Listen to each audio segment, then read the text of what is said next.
Sunu Presse, à la présentation Aïcha Toupam. Sunu Presse vous est offert par le Grand Carnaval de Dakar. Bonjour. Le démarrage des travaux du dialogue national, la visite du Premier ministre en Côte d'Ivoire et l'exploitation du train express régional entre sujets sont mis en exergue. À part les quotidiens reçus ce matin, les dialogueurs appuient sur l'accélérateur, lit-on dans le journal Sud Quotidien. Revenant sur le démarrage effectif des travaux du dialogue sur les réformes du système politique à Paris perdu, lit-on dans le journal Walf Quotidien. Revenant sur l'opposition et les conclusions du dialogue national, Ibrahima Baroum, analyste politique, estime qu'à l'arrivée, Pastef sera le grand gagnant. Le journal revient également sur la jurisprudence de Macky face aux conclusions. La présence au dialogue au cœur des débats, lit-on dans le journal Les Échos. Revenant sur la réunion hier du secrétariat exécutif national de l'APR. Revenant sur l'exclusion de ceux qui ont assisté au dialogue prôné par certains.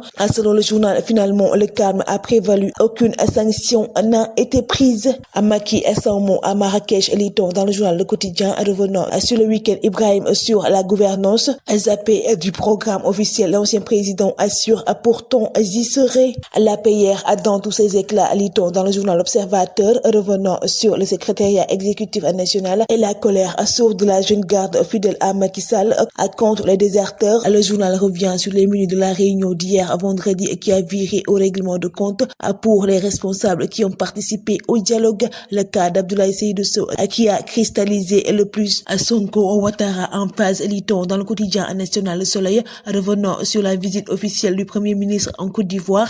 Selon le journal, le chef du gouvernement salue la convergence de vues sur les enjeux sécuritaires et l'intégration nationale, les échanges commerciaux, la sécurité et l'industrialisation à l'ordre du jour de la mission. Le journal Rémi Quotidien abonde dans ce même siège et met à sa une les dessous de l'audience Ouattara-Sonko. Revenant sur la visite de travail à Abidjan. De mal en pis s'exclame le journal Enquête. Revenant sur le train express régional. À moins de trains, à plus de bousculades, attente interminable dans les gares. Sur 15 rames à 400 hors service à cause d'un défaut de pièces de rechange.